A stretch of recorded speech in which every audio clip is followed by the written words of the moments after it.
Welcome, everybody, to episode 16 of the Thundercraps podcast, where we forge through the shitstorm that was WCW Thunder. I am your host, half troll and half lizard, Josh Kaiser. And joining me today, the man who's like Brad Pitt, except with more meat on his bones, Kyle Hoagland. I liked it. You know, that's actually, I'll take that as a compliment. I know that can go both directions with you know how we all know each other, but you know what? The fact that Kevin Nash made that about himself, I'm gonna go ahead and just say that was just a compliment. What's going on, everybody? Yeah, you'll take it as a compliment. Of course, we are here. Normally, we have a third man. Unfortunate news: he is no longer with us as far as the podcast. He's still well alive and kicking, but will not. He went the way of Spicoli. Right, he went the way of Spicoli, at least as far as his Thundercraps podcasting. And, you know, he might make a run in, you know, from here and there if the time goes for it. But I think now we're down to Staggerly and Tony Schiavone at this point. Well, and you know they can get the job done, I suppose, as we can get the job done here. It's May. It's 1998, Kyle. And we're watching Thunder for the first time, well, for you and I, in a week. But for the viewers of Thunder, it's been like 3 weeks, 3.5 weeks, something like that, since we saw Thunder. Of course, we had come back. The last Thunder we saw was the follow-up show to Spring Stampede.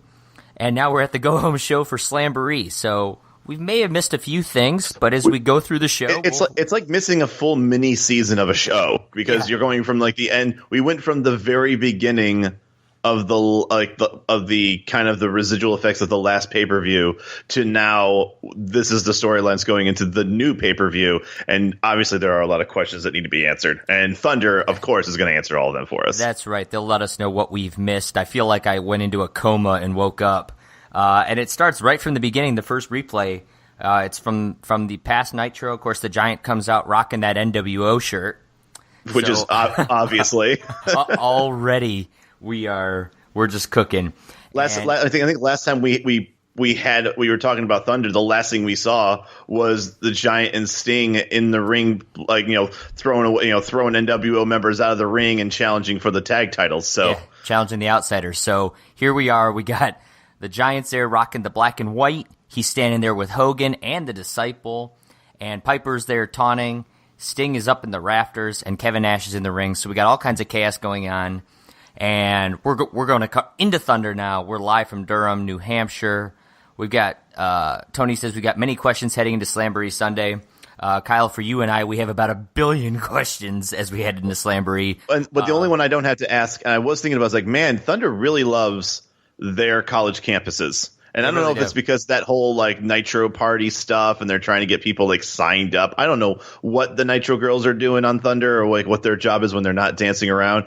But it seems like they're trying to recruit, perspective. This is a heavy demographic right here. You know, that college level adult males, right? So it would make sense that they would do a lot of this college campus stuff.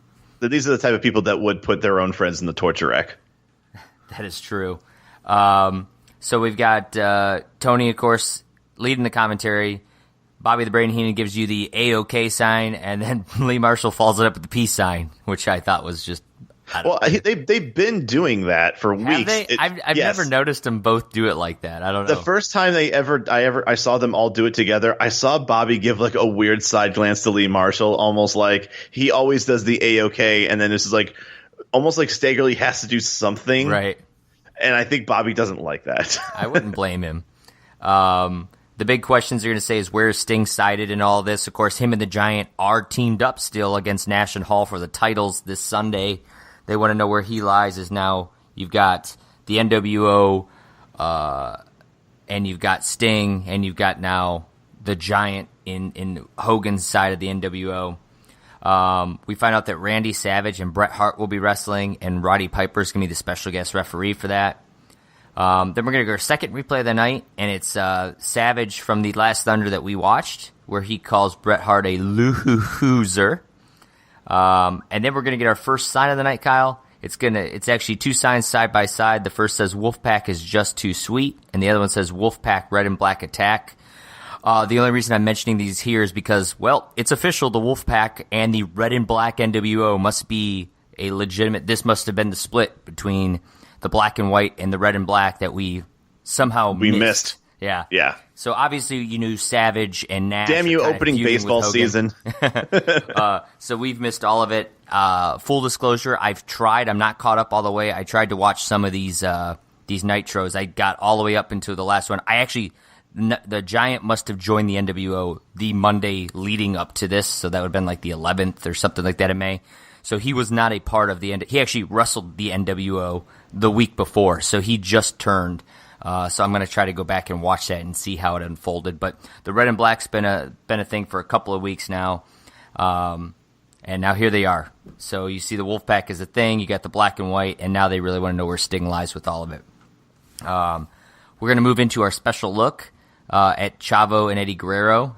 This is kind of a promo from Mondo Guerrero, which is one of Eddie's brothers and another uncle of Chavo's, where basically he talks about the relationship and what Eddie's been doing to Chavo and how he doesn't approve of it. And they're basically showing a lot of clips of what we've been seeing where Eddie kind of treats Chavo like shit. And Mondo just kind of wants to know what's Eddie's end game here? What's he trying to do? And they must have just thought he rambled on so much because they just started playing music and kind of cut off the promo, which I thought which I thought was funny because it's their own package. Yeah, so it's a prepackaged promo. You're cutting off your own prepackaged video slot, so it's like that's kind of weird, but okay. Yeah, it was very strange. This is gonna follow up with a Chavo Guerrero match. He comes out joined by Eddie. We're gonna see our second sign of the night. It says Eddie is my gardener. But probably the second funniest sign. I think I actually I did a spit take when I saw that sign. Classic, stereotypes here from the Durham crowd. It's nothing but playful racism. Right. This Sunday, that we find out that Eddie is going to be wrestling Ultimo Dragon, and I think if Ultimo Dragon beats Eddie, Chavo's free. Is that a stipulation? Did I catch that right? Yes. Okay. So Eddie's going to get on the mic here and says that the family wants him to be more lenient on Chavo. So he said he's going to get someone tonight that's a little more Chavo's size, is talented, the whole ordeal. And he calls out, of course, Reese. So Eddie with the, tomfoolery here is, of course, Reese is twice the size of Chavo.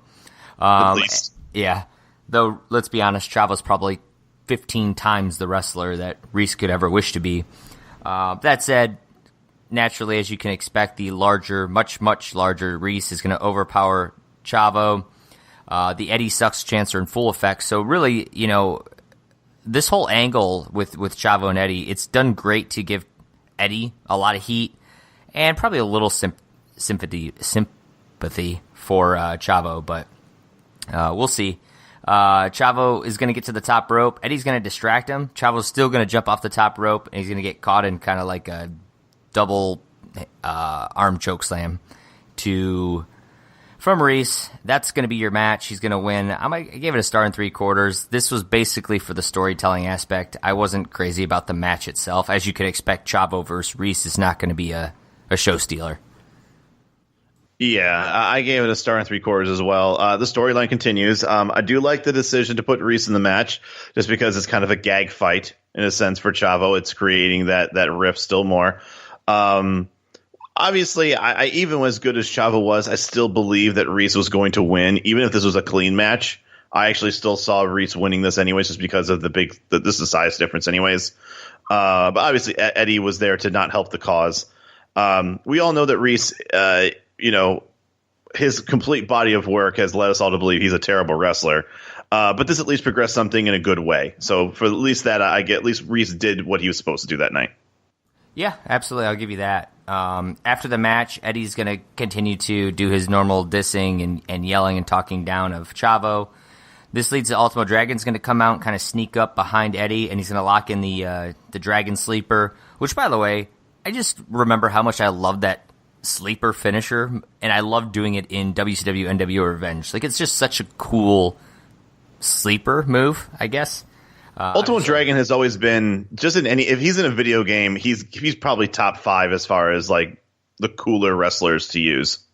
Yeah, absolutely. Chavo this time is not going to help Eddie, kind of lets him keep the hold on, and a bunch of refs are going to come down here to try to break it off, and that's when we go to commercial. After that, we're going to get our Saturday night promo. Hacksaw is going to be on the show. Chavo is going to be wrestling the television champion Fit Finlay. Oh, wait. Fit Finlay's the television champion, Kyle. So that's also a new thing. That's a new thing that we missed. Of course, Benoit and Booker T had been feuding for the title. And I want to make a note here because I did see this title change hands. You know how we have had an issue with Thunder, knowing that there's a major, let's say Goldberg's wrestling for the U.S. title, defending the U.S. title against Saturn, right, on the pay-per-view Sunday. And then tonight it's like, oh, Goldberg is going to be defending the title against Sick Boy. And it's like, we really expect Sick Boy to beat Goldberg, knowing that Goldberg's already in this match Sunday. You know, that's happened a lot, and that's kind of been a big criticism of ours. I will defend them now, because Chris Benoit was, I don't have the right in front of me. I think if I scroll down when we talk about that later, Chris Benoit won the right to wrestle Booker T for the television title. So Booker T versus Chris Benoit was supposed to happen at Slamboree. So you're expecting that to happen, and then Fit Finlay comes out and he's wrestling Booker T for the TV title. And it's one of those really, Fit Finlay? Why are they putting the title on the line knowing that Benoit and Booker T already had this feud? And they even mentioned if Fit Finlay wins tonight, then I guess Chris Benoit will have to wrestle him. And naturally we're like, well, that's not going to happen. Well, fuck. If we weren't wrong, Kyle, it actually happens. Chris Benoit distracts just by being out there. Booker T allowing Fit Finlay to win the match, and now Fit Finlay will be wrestling Chris Benoit for the title instead of Booker T. So, bravo for them for kind of throwing a curveball on something that we normally wouldn't have seen coming. But would you have considered a curveball when I believe Benoit has for the most part been the number one contender for the TV title for the past, it seems like 8 weeks? Like, he's been kind of going as far as like the pay-per-views. I think he's been, and I know that I wouldn't call what him and Booker T had at this time a real feud. They've actually helped each other out in certain ways. It's always like the classic face versus face. Yeah, but I mean, they don't want to help each other. But there's a story between the two of them, though. They've been building some kind of story. I definitely agree that there's something, but I just feel like this would have been a decent break off from it, and it was, and I actually remember that title changing hands back in '98.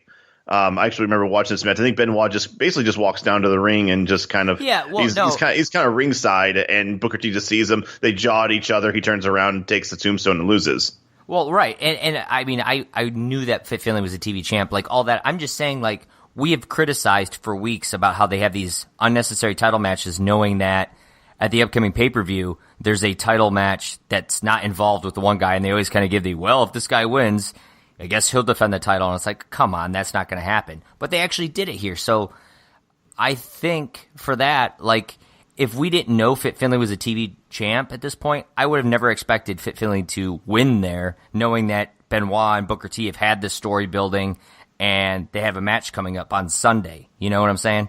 Oh yeah, no, and I definitely agree with that. Now we have to kind of, I guess, keep our eyes out, because maybe they'll do it again. Yeah, nothing's real anymore, so we gotta keep our eyes peeled. So I just wanted to give them a little props there for that. And then wrapping out the Saturday night, Eugene Nagata will be wrestling Goldberg for that U.S. title. So fingers crossed, Eugene Nagata might pull it off this week. And the number one contender. And they let us know that the Saturday night is going to be 2 hours this week. So I don't know if that's going to be a regular thing going forward, or if that's just a special to do in this week, but I thought it was interesting. In other words, there's probably going to be a lot more highlights and more video packages. I don't think there's going to be 2 hours of wrestling. Right. Well, maybe. Who knows? Probably not, though. Speaking of not 2 hours of wrestling, we get a third replay of the night here on Thunder. And it's from Nitro, where Raven is basically taunting Diamond Dallas Page, and and then they kind of show how Page comes in and takes out the Flock. And they show a vendor who comes in. Saturn and Hammer are wrestling in a match, and a drink vendor comes in, hits his whole carrying case of drinks over Saturn, and then hits Hammer with a chair. Hammer's going to fall on Saturn and get the 3 count.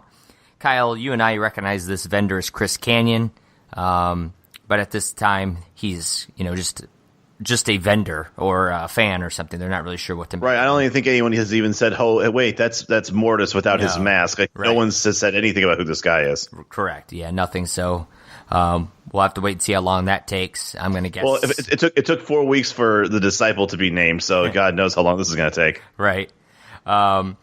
Raven is going. They're also going to show that Raven demands that the flock and the Riot Squad and a Riot Squad follow him everywhere because of all these attacks that are taking place, and he feels unsafe. And then Raven versus DDP. Is it going to be in a Bowery match, which is a steel cage with the roof? So obviously, Kyle, this is a Hell in a Cell-like structure that DDP and Raven will be wrestling in on at Slamboree Sunday, which I got to say is a match I would be interested in watching. Oh yeah, in '98, I would have. Yeah, that would seem like probably a match of the night contender if they do what they're capable of doing, for sure. Right. After this, we're going to actually take a look now at Raven and DDP. They start with DDP losing at Spring Stampede. Then they show the replay from Thunder that we last saw, where DDP comes in and diamond cuts Horace and Evan Courageous and stuff. And the promo he cuts where he talks about how Raven walked away from his sister and his mom.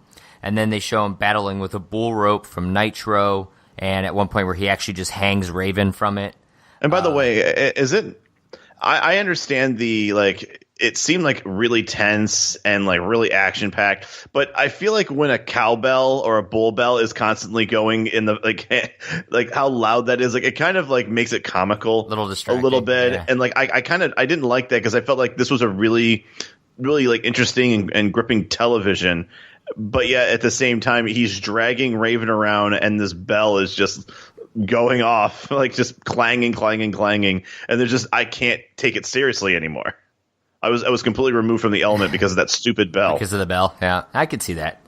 They're going to show J.J. Dillon in the ring in an interview where he basically discusses how that vendor interfered in the one match between Saturn and Hammer. He talks about apparently there was another attack on MTV, so they're still doing a lot with MTV, and says that basically Raven has said there's a pattern of unsafe working conditions and WCW's in breach of contract, and which, of course, Mean Gene thinks is all totally bogus. But J.J. Dillon has granted 4 Riot Guards to defend Raven now. And then DDP, all right, first of all, let's just really quick. The last 2.5 years has been nothing but the NWO coming in and attacking people in matches and in spots, and no one at one time felt it was appropriate to go and say, "Hey, these guys are in breach of my contract. This is an unsafe working." Rey Mysterio got lawn darted into the side of a production truck. That guy didn't ask for a ride. Apparently, you could have got one if you asked for one. Could have got one. You know, Raven knows, dude. You know, I just like this angle because Raven does nothing but interfere in matches and attack people, and then the moment that he starts getting attacked in the same way, it's a total heel move. Yeah, it's a great heel move. It's awesome. It's a great heel move, right? And then they're gonna end that little look into Raven and DDP with DDP cutting a promo where he says, "Not only am I gonna bang you at Slamboree, I'll come out and bang you now." So still not weird. Doesn't age well. Just doesn't age well. No, it doesn't. This leads to Raven coming out with the Riot Squad that we discussed. Four Riot Squad members who kind of like each take a corner post. As he gets on the mic and says he's sick and tired of DDP, he calls out Paige and says, "Hey Paige, there's no flock here today. Why don't you come and get me?" So DDP does come out from the crowd. He gets up to the top rope. The Riot Squad. By the way, with the rope and the bull yes, and the bell around his neck. The Riot Squad stands in a straight line instead of standing, Teenage Mutant Ninja Turtle style with all their backs like surrounding, Raven to protect him. They stand in a line. This allows Paige to leap over them with a flying clothesline, but naturally he's going to get attacked by the Riot Squad. This leads to an even flow, and now it's Paige's turn to get hung by the bull rope. So that's kind of your segment there. Which once again, I feel like if the Riot Squad was hired by WCW, there were a lot of extracurriculars as these Riot Squad were doing that is probably beyond their normal security job. And if you're hired by WCW, I think the last thing that JJ Dillon wants you to do is prop up DDP to get attacked more, and then watch as one of them gets hung. Right. Yeah. No. I agree completely. It's almost like they really all they should be doing is protecting Raven, but not physically holding a guy so Raven can beat the shit out of him. Or attempted murder. Right. After this, we get our fourth replay of the night, which is Bret Hart talking about Savage, saying, "You never had the guts to face me. You don't have what it takes." Which by the way, I gotta stop you right there. Yeah. They have wrestled before, twice, and I believe Savage won both matches. They wrestled on Superstars in WWF, and they also wrestled on remember like Saturday Night on NBC. They had a match there. Yeah, I'm sorry, main event. Yeah, Saturday Night main event, where they had a match. Once again, this was like probably 91. I want to say something along that line. So it was like right. 91. Like this is one of those things where like I understand that they've never wrestled in WCW, but to say that both of them are, once again, I would say they would be labeled as WWF guys that came to WCW. Absolutely, yeah. And they have wrestled in that company before, and then both of them, the commentary team, and now Bret Hart is saying like, "Oh, none of they've never faced off." I'm like, I immediately just Googled Bret Hart versus Randy Savage, and there's a video of a 20-minute match on Saturday night. I'm like, oh, okay, there's a match. Well, there you have it. Sometimes they like to kind of gloss over. I think they did the same thing when Bret Hart and Ric Flair went at each other. Like, oh yeah, it's the first time these guys have ever gone at it with each other. Like, no, that's the Bret Hart won his first world title against Flair. Right. We're gonna get our after this. We're gonna find out that Goldberg is wrestling in a gauntlet match at Slamboree. He's gonna be facing the entire flock, and if he loses in this gauntlet match, he has to return the title. And we also find out... Which is also stupid. Like, Raven's not in the match yet in an official U.S. title match. If he loses, he gets to give it to Raven. It's a terrible stipulation. Yeah, it doesn't make any sense at all. But that's I guess that's his rematch clause or something. Raven gets a lot of leeway here, apparently, with the way WWE Dude, he has more power than Hogan in this company. In kayfabe, yeah, he sure does. We also find out that later tonight, Hall and Nash will be wrestling Public Enemy. For the titles, by the way. Yeah, of course. The title's got to be on the line, even though there's been a major push. For everything else that we've been talking about, let's also just remember, we've only had one match so far on Thunder. Yes. Like, I feel like we just talked for like 20 minutes about nothing but all these like different promos and packages that they had, and back to the commentary booth, and now we're finally going to get our second match. And what a match it is. Of course, it's the television titles on the line.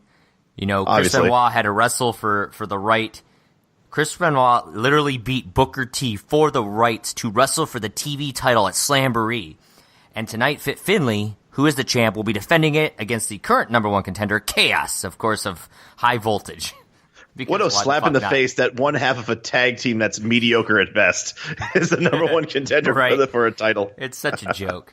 We do see our third sign of the night. It says Bill Clinton for president, but Clinton is crossed out and then Goldberg is written over it. So nice. Yeah, well done, Durham. There's this match actually I thought was pretty good for what it was. You saw a nice gut wrench, like powerbomb move from Chaos. Fit Finlay actually, I forgot to mention, Kyle. Fit Finlay will have to defend the title tonight against Chaos. Of course, he's still the champ Saturday night in their prepackaged promo that he's defending it against. Yeah. And then if he gets through both of those, then he will wrestle Benoit. So Fit Finlay's got a busy week ahead of him. There's gonna be a lot of holes in the plot if Chaos comes out with, or if Rage comes out. Chaos comes out with a win. I feel like there's gonna be a lot of post-production editing. Yes, there's gonna be a lot need to be done. Speaking of Rage though, Kyle, he does come out. Actually, he came out with Chaos, but he's going to interfere on the outside, and there's a lot of double team and attacks taking place, which the referee is totally okay with. I don't know why he's okay with the attacks on the outside. WCW has this weird carte blanche thought on how disqualifications work, because it's all based. We've seen disqualifications where somebody came into the ring threatening to swing a regular pants belt, like one of those thin ones, and he never did it, but he got DQ'd. But then we have things like this where it's like blatant interference by like people like Vincent and Rage, and they're like, we'll let it go because it's on the outside. Yeah, it doesn't make any sense. Fit Finlay is going to win with the tombstone. I gave this match 2.25 stars. I actually really enjoyed it. I would have given it 2.5 stars, but the blatant interference and non-DQ took away that quarter star for me, but otherwise it was a pretty good match. I gave it 2.5 stars, so I did not. Which you would think for me with the whole ref kerfuffle, you think I'd be a little more shitty about it. But I think the reason why I let it go is, first of all, I also love that in the middle of this match, someone pulled up a sign that said Goldberg canceled Seinfeld, which I thought was hilarious. And then I actually looked it up and found out that this particular episode of Thunder on Thursday is the same exact day of the last episode of Seinfeld. So made sense. That was a little fun fact for everybody. Finley looked like $1 million. He actually looked like somebody that I understand could be the television champion, to be honest. Dude hardly looked like he was in any trouble or suffering any sort of fatigue in a match that was a lot longer than I would have thought it would have been. Kenny Chaos also has the look of a good wrestler, but you could tell he's lacking his own actual skill set. He's got some moves, but he doesn't. You can tell when someone is trying to branch out into a singles wrestler when he's always been a doubles wrestler, where I think he's more used to relying on having only maybe half a skill set and then having some double team moves with his partner, and then his partner has his own skill set that kind of complements. But when you have them on their own, it's almost like they almost feel like half a wrestler sometimes. And I kind of felt that way sometimes, even with the Steiners. I was surprised and impressed that Scott Steiner looked like he could branch out as a decent singles wrestler, but I just felt like Rick staying in a match all by himself for a long period of time. You can slowly start seeing some of the chinks in the armor as far as his moveset is concerned. And I kind of feel the same way about Kenny. Yeah, that makes sense. No, I'm glad you saw that about the Seinfeld comment too. It's important to know that now that Seinfeld's gone, the Thunder ratings are just going to start booming, I'm sure. Oh, clearly. After this, we are going to see our 5th replay of the night, and this is from Thunder, where Savage basically talks about Bret Hart, calls him overrated, overpaid, and a total mark for himself. And then, of course, the guy who canceled Seinfeld himself, Mr. Goldberg, who's now 83-0, Kyle, so a lot more wins since we last saw him, defending his title against Sick Boy. So second time the Sick Boy gets a U.S. title shot. I mean, I don't know. I don't think I've ever seen him win a match. He's getting these number one contenderships. I'm telling you, Raven's got a lot of power. Raven's got some pull. That's why they're in the flock, dude. We're going to see our 4th sign of the night. It's actually 2 side by side. The first says Bill Who, and the next one says Worst Champ Ever. So I'm wondering, Kyle, are you starting to see a little bit of some fans that don't like this undefeated Goldberg? There's always contrarians, no matter what. There's always it's weird that people it's kind of like a John Cena thing where if a guy just wins all the time, it's like you take all the stakes away. Well, you take the stakes away when you expect someone to always win. It's kind of like same thing with like Hogan. He's like Superman, and Superman has always once again, Superman's always like the guy on the top of the mountain, but at the same time, he's like the least interesting character because he never loses. And so after a while, yeah, it loses its luster. Yep. I actually thought I may have heard a small little group of Goldberg sucks chants. I don't know whether I was hearing things or not. There were Goldberg chants, but I thought I heard Goldberg sucks. I may be wrong on that. This is probably the first time I heard the word trapezius muscle mentioned multiple times ever. But they were talking about how I think Sick Boy was grabbing Goldberg by it. And as for this match, as you can imagine, it's a quick squash, and Goldberg did that. Every once in a while, he'll spear some guy he'll throw him off of one set of ropes, and then he'll go to the perpendicular rope, bounce off and spear. I don't know whether Sick Boy didn't realize that's what he was doing or what, but it was like one of the sloppiest looking spears I've seen in a while. And then, of course, the jackhammer. I gave this a 1.25 stars. I thought this was even ugly by Goldberg standards. I was a little nicer about it because I think at the very least, Sick Boy didn't look terrible. I think when you're getting down to the 1.25 stars, I think it's not even Goldberg could squash him, but I think he squashed Sick Boy perfectly fine. I gave it 1.75. I actually would have considered a 2 if the spear looked half decent. Yeah, once again, I wasn't sure why Goldberg speared Sick Boy from the side. It looked weird, and Sick Boy probably had no way of being able to sell that appropriately, or else it probably would have looked a little bit better. But Sick Boy did have some offense to start. I did like the gorilla press, drop from behind. I don't think I've seen that yet with or if he has, I don't remember as far as a Goldberg match where he did that. So, I mean, once again, Goldberg just looking like, the United States champion, looking like an unstoppable freight train. But I do understand that if you have basically 2 moves, they both better look good. And the whole idea of making the spear not look very good probably is going to end up with a lower rating. One more note before we move on from Goldberg. Of course, he's wrestling the Flock at Slamboree, and one of the Nitros I watched, he's basically feuding with the Flock right now, and he comes out and kind of clears the entire ring, spears this guy, tosses Kidman to the outside, the usual. But he jackhammers Reese. Mind you, he's not in the match at all. He just came out, pissed off or something, right? He jackhammers Reese, and after he jackhammers him, he pins him and lifts, normally when he jackhammers a guy, he lifts his leg up and kind of lifts the other guy's leg up and holds it like that when he's pinning him. Yeah. He does that after he jackhammers Reese, and I'm like, Goldberg, you're not in the match. Are you just so it's almost like a robotic. He just feels like he does that after a jackhammer. Yeah, I think it's, they always joke. I wouldn't say they joke, but you know how they always say that if a wrestler gets hit with a finishing move, they look like they're knocked out, but they still kick out at 2. It's just instinct. They feel the 1-2 and they just kick out of just a twitch. Right. This is kind of what that is, except reality, where they're just so in the zone that they just think that every time he's ever done that move, he's always pinned the guy. That's 83 times he's done this. Yeah, I'm like, come on, Goldberg. But it was just funny. He was waiting for a count. I'm like, you're not even in the match right now. But we've seen that with a couple other people. I've seen Hogan drop a leg drop on somebody and then cover them, and then after he does it, he realizes there's no ref in the ring, and he just kind of slaps the chest and then starts posing for a bit. But yeah, every once in a while, I think they just get caught in the moment of being like, oh yeah, that's right, I'm not in this match, or this person isn't a legal person I can pin. Right. After this, we're going to get a Saturn interview. Apparently, Glacier and Saturn are feuding, and Glacier has a problem with Saturn using the what does he call it? I wrote chronic kick there, but I don't cryonic. As I thought it was cryonic kick, yeah. And basically just says it's a basic sidekick, which made me laugh. I love that Saturn just shit all over his finisher. Oh, this entire he shits over the finisher and then says, Glacier, you're just a reject from a video game with fake snow and laser beams. I'm like, damn, he's just coming hard at shit that It's almost like they're going to have a feud where if Saturn wins, then Glacier's name is whatever his real name is. He just comes out in overalls. Right. It just totally it completely delegitimizes, which I think, once again, at this point in 98, mid 98, I think Glacier, his push, if it ever existed, is not there anymore. It's well over. Yeah. And then Saturn's going to kind of close the interview out by saying, why don't you sit back and watch me do one? So basically saying I can execute this sidekick better than you.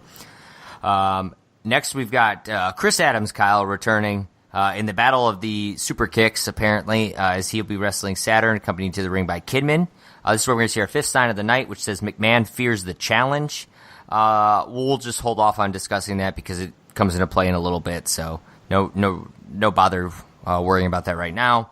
Tony then lets us know that Thunder is on Wednesday next week, but psych, it's actually not on Wednesday next week. That's the following week, but next week it's in Cleveland, Kyle, which brings back some memories for me. A friend of ours actually went to this Thunder and bought me a red and black NWO shirt, which I wore to Geauga Lake the day after Thunder, so that Friday, and I stole a life-size Scooby-Doo doll from a carnival-like game and ran to the other side of the park with it. So I still don't understand why you felt the need to steal it, and also how in the world you did not get reprimanded for it.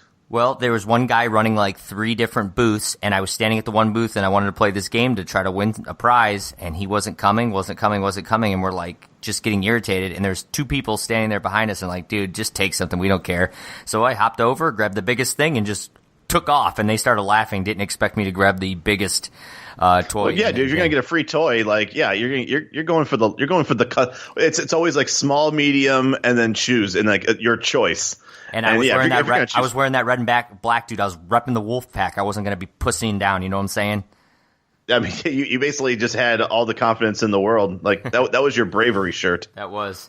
As for this match, Chris Adams gets the option, which was very nice, I thought, of Saturn to ask, as Kidman asked, do you want to lose by the rings of Saturn or the Death Valley Driver? Chris Adams doesn't answer, and then I think Kidman basically says the Death Valley Driver. Which, by the way, second time I'm saying this, but Rip Spicoli. That's right. The innovator. Chris Adams has one of the worst top rope. He looked like he was flailing, like a child that flails into the water off the diving board. as he jumped off the top. It looks really bad. Saturn's going to grab a chair. He's going to start to do the old Jeff Hardy, prop the chair up in the middle of the ring, jump and kind of spear himself, knee or leg kick into his opponent in the corner. But then he follows it up by doing the same move, but trying to do a lunging clothesline to knock Adams to the outside, which fails miserably. And then he kind of pushes a little bit, just manually flips him over the top. Which once again, Adams, you gotta give Adams credit because then he oversold that and went at full speed into the barricade. Into the barricade, yeah. So I gave him I think a half a star added to the score because of that. So Saturn is going to hit the standing sidekick, followed up with the Death Valley driver, which Tony predicted that the Rings of Saturn was coming, as though he didn't hear the beginning of the match when they said it was going to be the Death Valley driver to finish it. And then he calls it the Fireman's Carry Slam, which then I think Tenay says it's the Death Valley driver, which then Heenan calls the Death Valley drop later on. So nobody's on the same page. Nobody's good. I gave this a 1.5 stars. The match was sloppy. The commentary was sloppy. It was just bad all around. Actually, I gave it 2 stars. Two things I think I have in my notes that wasn't mentioned yet. So towards the beginning of the match, Van Hammer actually tries to come down to the ring, which I always just found that's really funny and absurd. That everyone else has always been able to come down and interfere in any match they want, but apparently the security can stop Van Hammer in a match.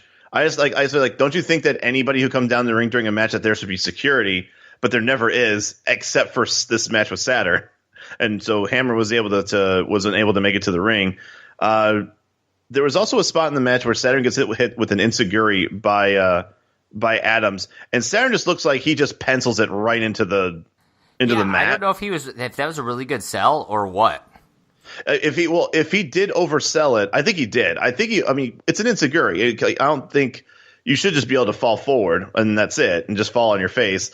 But yeah, I think he oversold it and basically just dove headfirst into a shallow pool, basically. And throughout the rest of the match, he definitely looked like it smarted, or either that or he was just selling that too. But I honestly think it looked like that could have been a legitimate, painful moment in the match. But I didn't really care at all about this match in terms of story or Chris Adams being in it. Although once again, Chris Adams, first pinfall of Thunder, as far as episode 1. But he actually did okay. The only real botch I feel like was more Saturn's fault, which was the whole throwing him, trying to do the clothesline, and I think he just didn't have enough momentum to do it, and he just threw him over.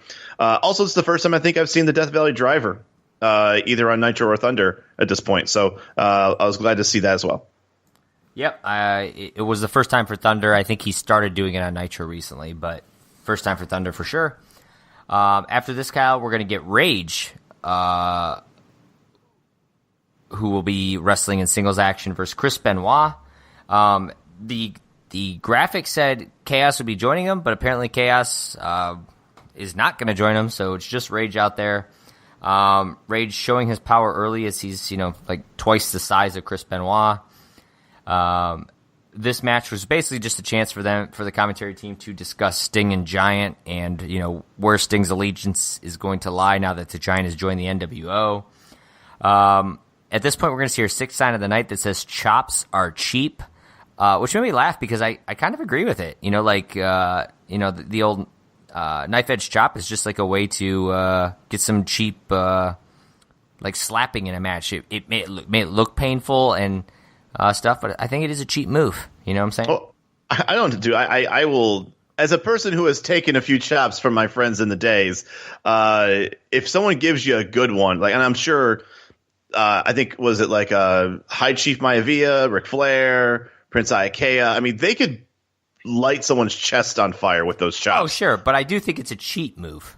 Well, it's cheap in a sense of it doesn't look like obviously in real life I take a chop then a punch to the face, right? But at the same time, I think the reason why the chop is so popular is because it's loud and it's something that it gives people attention. When you get punched in the face, there's no sound. There's nothing that engages the people in the audience. But when somebody gets a good chop, everybody hears it. You could tell that's gotta hurt. Yeah, it's a real move. I think they know too that when you get punched in the face as a wrestler, you're not really getting punched in the face, right? Like you're selling it and you're torquing your body so you're not taking the full effect. When you're getting hit with a chop, there's no faking the chop. There's not. So that's why when I say, like, if I was a professional wrestler, I'll take clotheslines and punches all day over, somebody like open palm just, ripping, putting a welt on my chest. So for that, I say I disagree about the chop, only because I know that there are very few things in as far as moves that are choreographed that are not supposed to hurt the way they're supposed to if you did it in real life. The chop is not one of them. I see what you're saying. That said, Chris Benoit is going to win this match with the crossface naturally. I gave it 2 stars. I thought it was a fine match, but nothing special. And, I mean, what were you expecting when it was Rage versus Chris Benoit? First of all, Rage's outfit can't contain the muscles that he has. That's true. In fact, I think he had to pull the straps down just so they could let him breathe. I gave it a 2.5. I'm sorry, no, not 2.5. Sorry, 2.25. I'm not saying that's not any better, but I gave it 2.25 stars. I was actually surprised by Rage. I think this comes down to the same idea that we were talking about with Benoit and Scott Norton, where Benoit can basically wrestle anybody and probably make it a pretty decent match. And Benoit's as good as he normally naturally is. But Rage was actually pretty smooth for a big guy, and he looked good. And maybe we want to give that more as a nod to Benoit. And maybe it might be totally true. And this probably might be Rage's best job he'll probably ever do. But I actually just felt like there was a decent enough amount of chemistry where really Rage was in control 75% of the time in the match. Benoit was getting beat up pretty decently, and then kind of like at the end, I think he did one reversal and then a headbutt. No, I think what it was, he was getting his shit kicked in the whole time. Rage missed a top rope splash. Chris Benoit hits his headbutt from the top rope, and then just shortly after puts him in the crossface. So there really wasn't a whole lot of offense from Chris Benoit. He kind of let Rage control the match, and then he got to do the finish. Yeah, no, you're right about that. I'll give that. So he did make Rage look good in the match. After this, we find out that Nitro next week, because of the NBA playoffs, Nitro is going to have an hour from 7 to 8, and then 11:30 to 12:30 that night. So it's a very weird schedule they're working around with basketball and baseball for all this wrestling, when especially with wrestling getting the amount of viewership it's getting. So I only got to imagine that the playoffs are getting even better than that, but I don't know. At this point, Bischoff's going to come out. He grabs that sign that says McMahon fears the challenge, kind of shows it to the camera, and then actually walks it back and hands it back to the fan, which you don't see very often. So nice guy Bischoff. Yeah, usually they rip it if they're heels. Right. He grabs the 7th sign of the night that says Vince is a yellow-bellied ass, but ass is spelled with $2 for the S, so it's cool. There's a lot of signs in the crowd about this whole Bischoff-McMahon challenge. Lee Marshall, which obviously we know nothing about because we missed the last 3 weeks of any kind of storyline. Naturally, this was a famous thing where Bischoff challenged to wrestle Vince McMahon at Slamboree. Challenges Vince to come out and wrestle him. So that's the whole idea. Lee Marshall actually said his chest swelled with pride over all this, which, Tony seems a little less, unsure about things, because it is Bischoff. He is part of the NWO. He's kind of a despicable human being, but also WCW is there and they're trying to go against their competitor, the WWF. So he's in a little bit of a no-win situation. He's not sure where to side. They have enemies on all fronts. That's true. That's a great point. Bischoff's going to get on the microphone and basically says Vince sends his people everywhere that Eric isn't. And now Eric's trying to tell him where he is going to be, and he's got a letter from Vince's lawyer Jerry McDivitt, who was actually a lawyer of WWF and Vince McMahon. I had a feeling that this was actually a real letter. This is a Eric legitimate letter. Yeah. Yes. So in typical Eric fashion, he's going to read it. Of course, it says Vince will not be appearing at Slamboree, and Eric has no authority to suggest otherwise, which Bischoff says something like, "No, I didn't suggest that at all. I assumed he would, pussy out, basically." And then he kind of goes on to say that, reads the letter where it says that Vince is responsible for its highest ratings ever. So he kind of says, "Oh, I bet the talent's going to appreciate hearing that Vince is putting himself over instead of the talent." And then says, "Hey, Doug Dillinger will be there at 3 p.m. If you need a way to get to the arena, basically, if you want some Vinnie Mac." And then the promo ends, and we find out that Kickboxer 2 is the movie tonight for movies for guys who like movies. So. But make sure you see Kickboxer 1 so you don't miss the storyline. Right. Yeah, you don't want to be confused there. After this, Kyle, it's going to be the Outsiders versus Public Enemy. Kevin Nash is going to come out and say that Hogan and Bischoff will not let Hall wrestle on national TV, but luckily it's pay-per-view this Sunday, so Hall will be there then. What has Hall? I still don't understand the storyline of what Hall has done. He's too hot for TV. Yeah, they don't. They're not really. He's like Springer. It's like they're trying to, like, it was, dirt sheet material that Hall obviously had some substance abuse issues and stuff going on now, and they don't want to come out and say it, but they're basically trying to flirt with the idea of it, so that's kind of where they're going here, so I guess. But yeah, you're right, it's like they don't really say anything other than, like, Hall just can't be here. I think there was a sign in the crowd behind him that it was either this, it might have been Nitro I'm thinking of, that said, they're like, oh, where's Hall at? And there's a big sign in the background, someone's holding up that says Hall's in rehab, which I thought was just funny timing when they were discussing it. Nash then go on to say he's looking incredibly sexy tonight, and he calls out the Wolfpack's confidant, Mr. Dusty Rhodes, and Dusty Rhodes talks about all the tangled webs we weave, in quite the Dusty accent. He does say that he reiterates that Scott Hall will be at Slamboree, but that he'll be the counsel tonight. So Nash is basically in a handicap match, so to speak. He dominates the match early, but Public Enemy will get a couple moves in. They'll get the double suplex or the duplex. The duplex, dude, I love Heat. I keep thinking like, oh my god, we're gonna go a whole episode without some golden nugget from Heenan, but I'm like, oh, thank you so much. He calls it the duplex. So then when they do the double clothesline, Schiavone calls it the duplex clothesline. And I'm not sure if Schiavone, like, understood the comment there. It was like, it's like a guy who's like trying to fit in, but like doesn't know how to fit in right. But that's Lee Marshall's job. Dusty is going to attack Grunge at one point. Finally, Nash is going to jackknife one of them, I don't remember who. Rocco. He's going to tag in Dusty, who's going to be able to do his little, Dusty elbow drop move. Dusty's actually going to get the pin here for the 3 count. I gave it a star and 3/4. I thought the match was pretty lame. But at the time, I thought this was the main event, and I was like super excited for a minute that we had a clean finish. And then I find out our main event is up next, and I said, shit. I gave it a 1.5 stars. This match was a fucking mess. The non-legal guy gets pinned by someone who we didn't even know was a legal participant in the match. We thought that this was just Nash versus, but it was for the tag titles. Once again, they have this big storyline going in, and I highly doubt they're going to be like, well, this will be interesting. I mean, if Public Enemy wins, it looks like they're going to take on Sting and the Giant. Like, no, they're not. Yeah, ever. Dude, I was dying. I was dying when they made that comment. Like, don't even try to even like entertain the thought that that's going to be on a pay-per-view. But anyways, I digress. Yeah, the whole thing that really kills me, and I always seem to be paying a lot of attention to things like legal tags, legal man being in the ring, that kind of stuff. At the time when all this was going down, Dusty grabs the legal man out of the ring and beats him up, leaving Rocco Rock, who is not the legal man, to get jackknifed. And then so now I'm thinking, oh god, Nash is going to pin the non-legal guy. And I'm like, whatever. Like that's, I get it. I've seen worse. But then all of a sudden, Dusty gets up on the apron and is like, tag me in. I'm like, you're not in this match.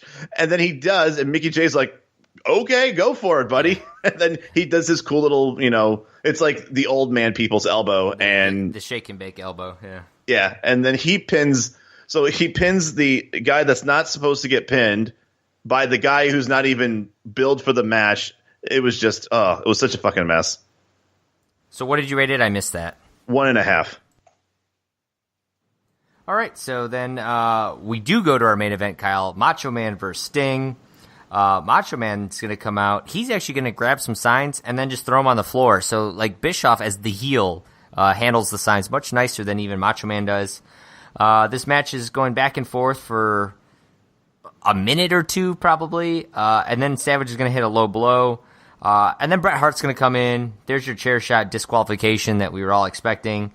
Savage is going to go to the top rope, and the Giant's going to come into the ring and catch him as he jumps down. What was weird to me is the Giant was, like, standing there ready to catch him, and everybody seemed to just, like, think he was invisible in the ring because, like, they're not commenting anything, and then Savage jumps and Giant catches him, and they're like, oh, my God, the Giant's here. I'm like, yeah, he was standing right there. Like, he's not a bag of fucking peanuts. Like, he's not inconspicuous. Right. Nash is going to come out. He's going to grab a chair. Then Sting's going to hit Nash. I don't even want to rate this. I don't know if you rated it. I didn't rate it either. Yeah, no, I put down here dud. Basically, we're 16 episodes in, 15 DQs, one non-finish, I suppose. Well, I think the one match never even happened. Right. So that's the only non-DQ one, I suppose. Giant's going to get on the microphone, Kyle. He's going to tell Sting that he made a decision, joining the NWO, and says if we win the belts on Sunday, which we will, you have a decision to make on Monday. And then he holds up a black and white NWO shirt, offering it to Sting. So now Sting sitting there. Where was it, by the way? Isn't in his trunks? Dude, I don't know. Where was it? Because we understand, like, he doesn't have Giant pockets. came down in basically his shorts and his singlet, or it looks like his Speedo. So I'm like, I don't know where that shirt was, but that shirt's got to be damp in some way, shape, or form.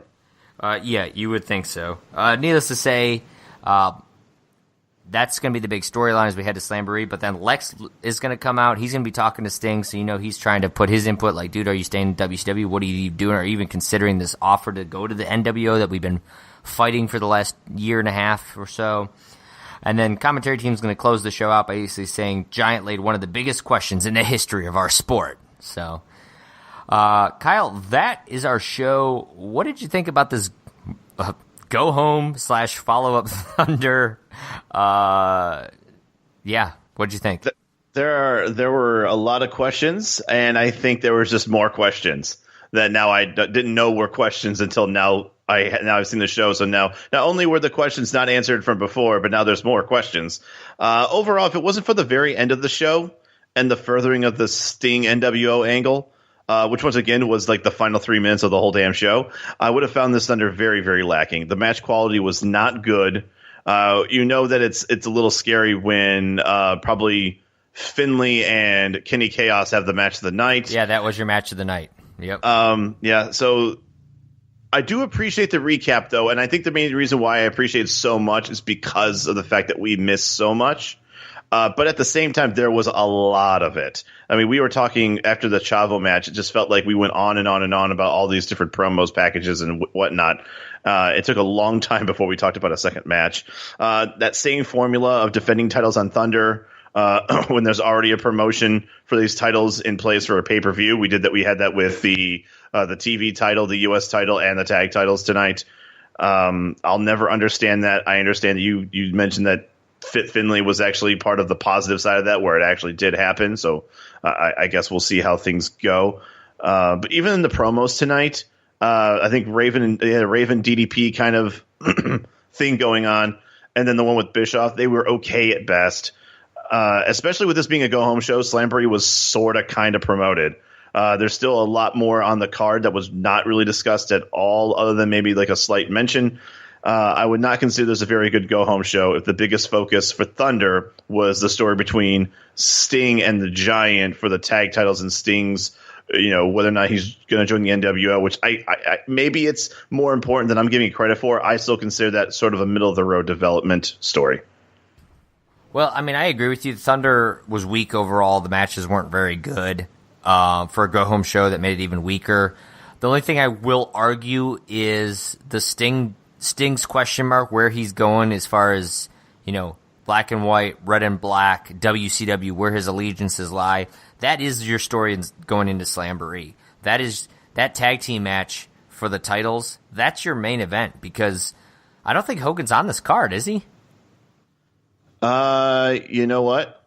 You keep going. I'm going to look at the card right now. Okay. Don't read the spoilers for me, but because I'm going to actually watch it. But I don't think Hogan's on it. Of course, you got Savage and Hart. That'll be a big match. You got Raven and DDP. You got the U.S. title for a gauntlet match. I'm assuming Glacier and Saturn will be wrestling. Ultimo Dragon and Eddie. Chris Jericho. I don't know what Chris Jericho's doing at this point. But I don't think Hogan's on this card. I don't think there's anyone he's wrestling. I don't think he'll be defending the world title. So your main event is this tag team match and the Sting storyline. So it makes sense that that's the one they're going to push during this Thunder. But I don't really care that much about it. And I really didn't care much about this show. It was one of the weaker ones we've seen in a while. And I did look at it and I said, I won't ruin anything. But yes, the world title is not on the line on the show. So that's already kind of a dig.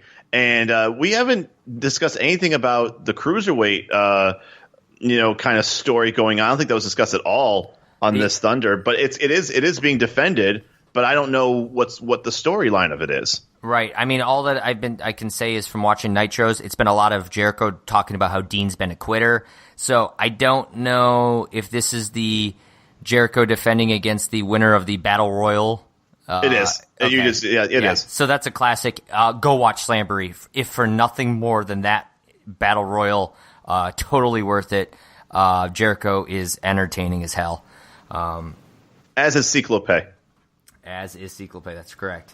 But that's our show this week. If you haven't subscribed to us yet, of course, we're on iTunes, Google Play, and iHeartRadio now, right? So we're pretty much out there wherever you listen to all your podcasts at. So like, subscribe, the whole nine thing. Leave us a review. Let us know how we're doing.